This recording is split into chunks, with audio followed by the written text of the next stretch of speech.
Welcome into the New Orleans Pelicans Podcast, a podcast dedicated to everything you need to know about the squad. The New Orleans Pelicans Podcast starts right now.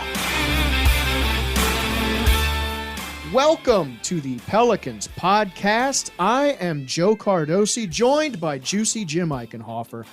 Man, you know, it's been a fun day around the Pelicans facility. People are getting into the mood. It seems like people are already in early season form. You included. You've been dunking on people just at the trash can and stuff. Of course. It's good to see you in form, man.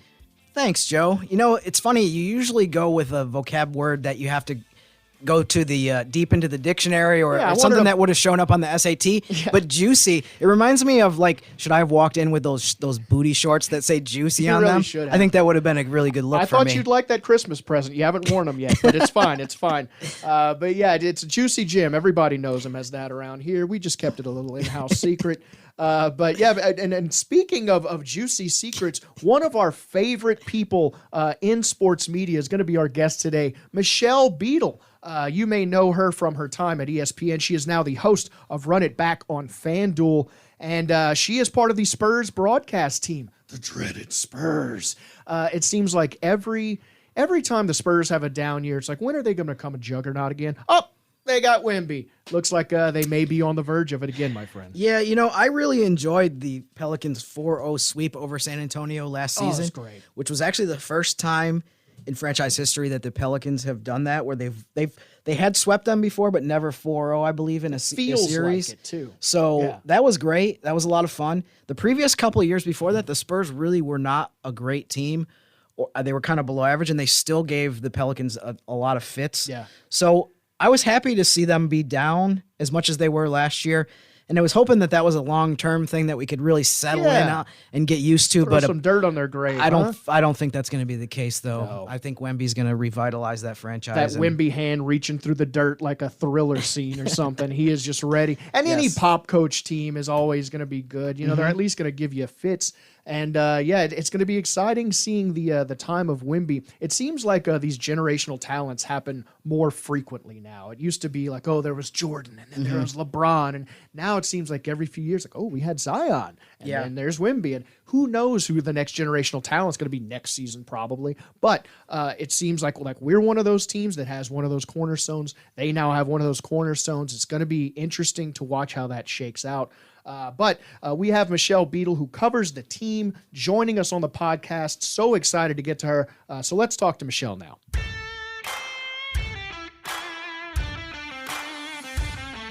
Joining us on the Pelicans podcast. We are so excited to have her on here. I've been a fan of her work for a long time on various other venues and excited to see her work with the Spurs. The dreaded Spurs, as we've been talking about on this podcast. The host of Run It Back on FanDuel, Michelle Beadle. Michelle, how are you doing? I'm great. How are you guys doing? Excited for the season? We're excited. I mean, it must be very exciting to be a Spurs fan. The poor beleaguered Spurs, you know, just as a franchise, having to just go through the muck for so many years without a title. It's just good for y'all, you know, good for y'all. Thank you. You know, I find that there aren't a lot of people understanding like you are, and I appreciate that you understand that it's been a hard road. Yeah. How did you finally a break? By the way, how did you make it through those, like, 2 or 3 just brutal seasons since 2014? I mean, goodness gracious. How did you do it? Well, I try to tell people that was 9 years ago. I don't know how we're all different everybody people else since handled then. it, but that's a really long time. It's true. It's true. Well, look, it's going to be exciting to see Wemby playing with that Spurs team. Again, they had a little downtime there, and then they got Wemby. So that's good to see for y'all. What are you excited to see? What do you think? I mean, obviously he's an alien, but what do you think he's going to bring to the team that's really going to bring fans out and make San Antonio the team to watch again? I think it's fascinating so far to kind of see all of the questions that he's being asked. Not just him. I mean, the idea that we're asking teammates, you know, what happens when that first shove comes from an opponent and who's going to be the guy that steps forward. Like, to me, that's just a funny line of questioning that I'm not necessarily used to hearing about other rookies. So I've enjoyed that. I've enjoyed watching him it's very early, and they've done a good job, as San Antonio tends to do, of insulating what they need to insulate and kind of keeping him. But he's also not anybody who needs to be protected in that regard, as Pop has learned as well. Like, he's been front and center, public forward speaking for quite some time. So he doesn't need that kind of protection. And it's going to be one heck of a hot spotlight when this thing really does finally kick off tomorrow. But I'm just excited because the few snippets that we've gotten, the videos that everyone has now seen that have gone viral, it doesn't look right. Like, it looks like, what am I watching? And I'm listening to guys like Paul George sort of backtrack their comments, their initial comments, and be like, man, I'm my bad. This is actually special. Like, this is going to be fun to watch. That's crazy to me. So, yeah, the target's going to be big, and we get it, and we know why. But I also think we're going to see some stuff that's going to make even the most cynical person sort of take notice. Yeah, some of the stuff that I've seen him do off the dribble at 7'4", 7'5", it's like, how is that possible? Some of the stuff that he's done, literally no one over, I would say Kevin Durant is probably the tallest person on the earth that can do stuff like that, and he's probably like 6'11", maybe 7 foot. To have a guy, I mean, there's never been anyone close to this height that can do some of the stuff that he's done so far. So, I mean, you're right. It's like adjust your TV set because this is actually really happening. I'm kind of stuff. 5'10". I don't have those handles. What's he doing? I was going to say, like, I'm 5'8", and my grace is 0. So the idea that he's doing that is, I'm just watching Michelle, him like, before this, our listening audience gets really angry with me, probably should talk about the Pelicans a little bit. Yeah, it's like, what is this, a Spurs podcast? People are upset. But I guess I wanted to know, what are your thoughts about the Pelicans? I mean, what's your excitement level as far as getting to watch these guys play? And we've got some our of their own potential? alien in Zion. Come on. No, you do. You 100% do. And it's funny because I think those comparisons got made, especially right at the beginning.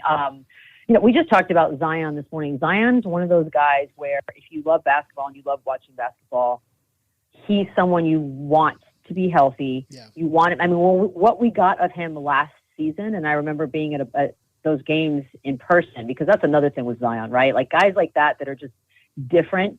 It's wonderful and great to watch on TV, and that's fine. Mm-hmm. But if you get the opportunity to see a guy like Zion Williamson in person, it's just a completely different experience. And so I'm like everyone. I don't think I'm saying anything new or groundbreaking when I really hope we get the most of Zion. I hope the health thing sticks. I know he struggles with all the struggles that the rest of us do as well. Yeah. Unfortunately, he's just got more eyes on him and more expectation than the rest of us. So I root for the dude. I love watching him play when he's dominant. Nobody's stopping him. And that's what I'm hoping for all of us, not just for you guys, but selfishly for anybody who's watching. Yeah, I think basketball fans would totally be on board with that as well. I'm being Everybody. selfish. I want Zion. Come on. And you are being selfish. That's fair. Yeah, we've talked about two teams that I think people across the league, between the Spurs and the Pelicans, two teams that people everywhere are excited to watch, especially if the Pelicans are close to full health. I was wondering, Zach Lowe just put out his league pass rankings. Where do you put maybe the Pelicans and the Spurs in your league pass rankings, and or who are some of the teams that you're most looking forward to watching this season, especially early in the year? I mean, look, I don't think either one of us is necessarily going to win a championship this season, but I think you guys have done it already. I mean, we've seen you do it. You guys have been disruptors. I'm realistic. How about that? I think the Spurs season will be more wins than last year and a hell of a lot more fun. But I do think that this will be a process. And I think you guys have some players that don't back down, that I personally, I think Jose Alvarado is such a fun dude to root for because he's annoying. But if he's on your team, you're like, yep, love him so much. He's like the heart and soul. Yeah. So it's fun to watch that. I think Oklahoma City Thunder, now that they're getting Chet, we get to actually see Chet. Hopefully that lasts as long as humanly possible. I think their squad is almost underrated, but I get why. It's because we really haven't had a chance to see what they're going to do. And I think that's going to be a fun team to watch as well. It's crazy. Like, the East is obviously, you got your Milwaukees and your Bostons. Philly's a dumpster fire. I don't know how that all plays out. And then the West, you juggernauts with the defending champs in Phoenix. But for me, I think it's always fun to kind of see those other teams that maybe none of us are talking about at the beginning, middle of October, and then come, Christmas, where all of a sudden it's a new light. So it's fun to watch the big dogs with all the expectations. But I'm a big fan of seeing what these younger teams can do that sometimes having not all the expectation or the attention is the best place to be, because then you get to just quietly do your job and surprise some people. You know, you mentioned how I think a lot of people have said that maybe there's a separate tier in the West right now where you have to put Denver in that top category for obvious reasons that they won it. And then Phoenix loaded up with the big three that they have. But after that, I mean, for both the Spurs and the Pelicans, I feel like both teams are in a position where you're looking at your schedule in the West and you're saying, like, where is the stretch of games where we're playing against pushovers? I mean, what do you think about the West? Yeah, we need that. Come on. What do you think about just how deep the West is right now? It's very deep. I know, because you have, I don't know how this whole load management sort of enforcement is going to play out, but I hope, the naive side of me is like, oh, cool. So that means we get to see the Clippers at full strength more than we usually get. Teams like that I'm like, they should be something else, and we haven't had that chance as well. So you're right. The West is, I think the Lakers are starting off the season deeper than they have been in quite some time. That's irritating. You've got the Clippers, who have two monster stars that would be nice to see them come together and do something. Obviously, Denver's on its own. Phoenix has once again got a big three with KD, and the health thing is always the question. I know we're kicking off the season, Bradley Beal already out of game, so I get all that. But the West is always Memphis. When Memphis gets things together, we'll see how it happens there. I don't know. There's no easy way. Maybe Portland will have an off night, or maybe Houston will have some off nights. But I don't count on them as well, because I could say as a San Antonio Spurs watcher, playing Houston every single time was rough.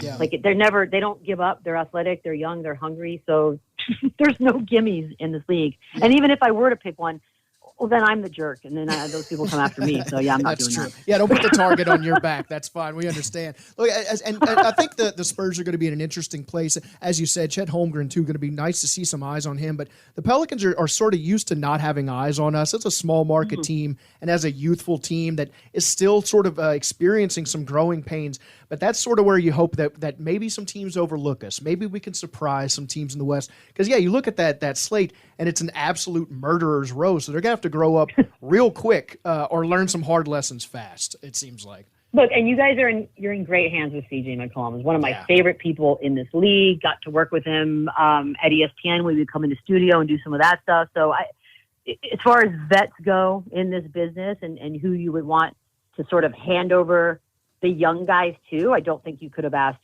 for a better guy in that regard. And just go out there and annoy people. Being annoying is good. I mean, I think it's fun, because not everybody gets to be a favorite, and not everybody gets to be sort of this top pedigree team roster from top to bottom.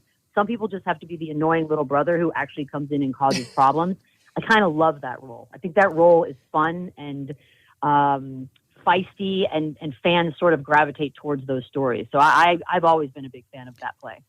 One thing that you said a second earlier, we made a brief comment about the Lakers. It made me realize that we can find some common ground with you in terms of the animosity that we hold towards the Lakers.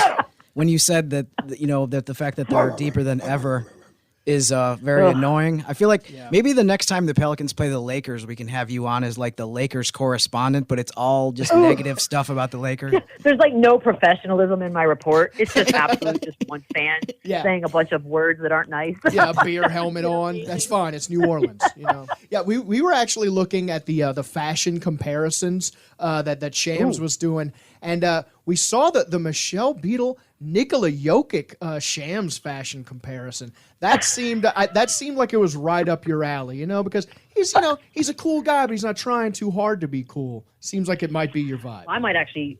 Some could say I could try a little harder. That wouldn't be a bad. You know what? It's not trying too hard is always the way to go. There's a fine line though between not trying too hard and straight up sloppy. And that kind of NBA fashion for me, and I know the other sports, I shouldn't say all the sports, NFL has come a long way as well. So they've got some guys out there that are willing to sort of take some risks when it comes to what they wear walking into the stadiums. Travis Kelce's become one of those. But to me, for my money, the entrance for WNBA and NBA players has become, it's a part of the show now. Yeah. It's not just the game. It's them getting there is part of the game as well. And I love it, because some of these guys are passionate about what they put on. Is it good stuff? No, not necessarily. Right. But it's still fun to talk about and look at. Yeah, brands are built around it. It's fun to see. I don't think I could pull it off, but it's nice to see someone who can, like Jim here. Exactly. Just do it. So what was your reaction to Shams saying that about making the comparison to you and Jokic in terms of your attire? Were you cool with that, or was that something that I know you're a Jokic fan. Yeah, no, I'm totally fine. Look, Jokic has stepped up his game in the fashion world. Like there were, I'd say 75% of what we showed or what we got to see of him last year was very sort of Peaky Blinders-esque, which is not bad. I mean, if you're gonna put an effort in, that's definitely an effort. So, as nonchalant and laissez-faire as he is about when you're asking basketball questions during the off season, which is part of his charm, as far as I'm concerned, he has definitely taken a step forward in the it was not that long ago that we had Dirk Nowitzki and Tim Duncan to look at. Those were bad fashions. They were not good. Yeah, those 90s suits. And both of those guys dress better now than they ever did as players. That's true. Yeah, they actually have tailors and stuff now. I remember everyone looking like they were in the Talking Heads when they were walking into the NBA arenas when that was like the big thing. It's like, how do you make a 7-footer look like he's floating in a suit? Somehow they did it. Yeah, it looked like incredible. Like little kids that stole the suits from their parents. I was like, how is that happening? But they all rocked it, and that's a phase I'm glad is come and gone. Yeah, well, I might bring it back. We'll see. I got to try some stuff this season. But Michelle, thanks so much for hopping on with us. Again, we're excited about this season. Going to be interesting to see your Spurs as well. Good luck to you guys, but not too much luck. All right. No. Good luck to you guys, but only just don't beat the Spurs. Okay, great. Thanks. Yeah, good luck. Good luck.